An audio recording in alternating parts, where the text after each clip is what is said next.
কেমন আছেন সবাই? চলে এসেছি আবার ছাদ বাগানে নতুন আর একটা ভিডিও শেয়ার করার জন্য।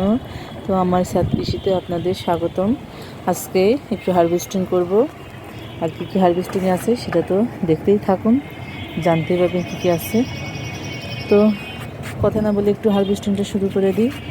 আর এই যে দেখুন, আমার এখানে এত সুন্দর পালং শাক হয়েছে, শাকগুলো সব পাখিতে ঠুকরিয়ে খেয়ে নিচ্ছে।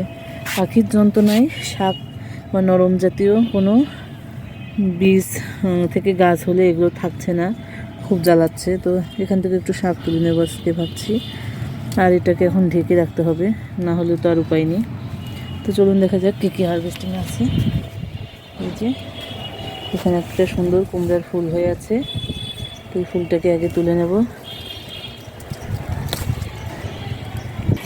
আর এই যে এখান থেকে তুলে নেব সিমগুলো বেশ কয়েকদিন তোলা হয় না, আজকে একটু সিম তুলে নেব।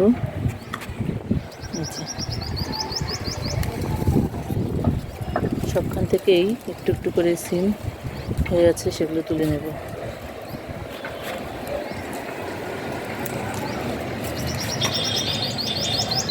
এই যে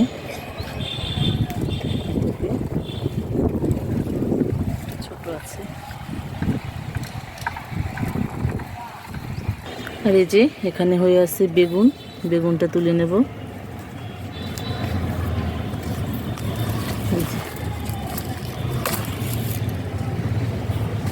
তো এই যে আজকে ছাদ বাগানের সব থেকে বড় চমক আমার সেই গাছের লাউ। দেখুন, খুব বেশি বড় হয়নি, তবু যতটুকু হয়েছে বেশ সুন্দর, এটুকুই অনেক তৃপ্তি। তো এটা আজকে তুলে নেব। আর এই যে এখানে বাঁধাকপিগুলো তো বাড়তে শুরু করে দিয়েছে, তো বাঁধাকপি যখন হবে তখন তো দেখাবো কেমন হলো। আর এদিকে পুষ্টিকর বিটের গাছ বেশ সুন্দর হচ্ছে, এখন বিট হওয়ার অপেক্ষায় আছি, কেমন হয় সেটাই দেখার অপেক্ষা। কারণ এই বিট, এটা সবজিটা আর কি, এটা যে মানুষের জন্য কত উপকার, প্রচুর উপকারে, যাদের রক্ত কম এবং বিভিন্ন উপকারে এইটা হচ্ছে কাজে লাগে। তো এরকম গাছ একটু বাড়িতে করে নিতে পারেন, বেশি কষ্ট না, শুধু একটু বীজ ছড়িয়ে দিলে বীজ থেকেও হয়, গাছও চারাও কিনতে পারে, চারা খুব কমই পাওয়া যায়। তো বীজ যদি পাওয়া যায়, এই বীজটা ছড়িয়ে দিলে বেশ সুন্দর, তারা অনেক দিনেই তাড়াতাড়ি গাছ হয়ে যায়। আর বিটটাও হয়তো খুব তাড়াতাড়ি চলে আসে, আমার তো বেশি দিন হয়নি। তো বিট এখন হওয়ার অপেক্ষায়, একটু জায়গা থাকলে যদি এরকম করা যায় তো আমার মনে হয় খুব সুন্দর হয়। আর ফ্রেশ সবজিটা আমরা বাড়িতেই পাচ্ছি, এর থেকে আর ভালো কী আছে। আর এদিকে ক্যাপসিকাম গাছটা তো হচ্ছে খুব সুন্দর, এখন ক্যাপসিকাম ধরার অপেক্ষা, ফুলও চলে এসেছে, ফুলটা ফুটলেই ক্যাপসিকাম হয়ে যাবে। তো দেখা যাক কেমন হয়, সেটা সবই আপনাদের জানাবো। আর বাগানে গাঁদা ফুল তো খুব সুন্দর হচ্ছে, দেখুন, অর্গানিক, এগুলো প্রতি 12 মাসই থাকে আমার ছাদে।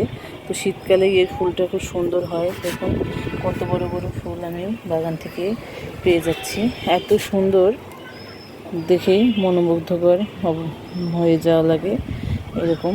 তো ভালোই হয় যদি এরকম দু একটা গাছ আপনারা রাখতে পারেন ছাদে। তো এটা যেমন সৌন্দর্য বৃদ্ধি করে, তেমন এগুলো মৌমাছি, প্রজাপতি এগুলোকে অ্যাট্রাক্ট করে। আর এগুলো ছাদে আশেপাশে থাকলে দেখতেও ভালো লাগে, পরিবেশটা খুব সুন্দর লাগে।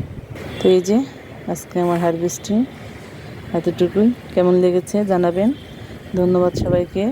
ভিডিওটি ভালো লাগলে লাইক কমেন্ট শেয়ার করে দিবেন, আর নতুন বন্ধুরা অবশ্যই সাবস্ক্রাইব করে দিবেন, আর পাশে থাকা বেল বাটনটা চেপে দেবেন, যাতে নতুন নতুন ভিডিওগুলো আপনাদের কাছে খুব সহজেই পৌঁছে যায়, খুব তাড়াতাড়ি। ধন্যবাদ সবাইকে, ভালো থাকবেন সবাই।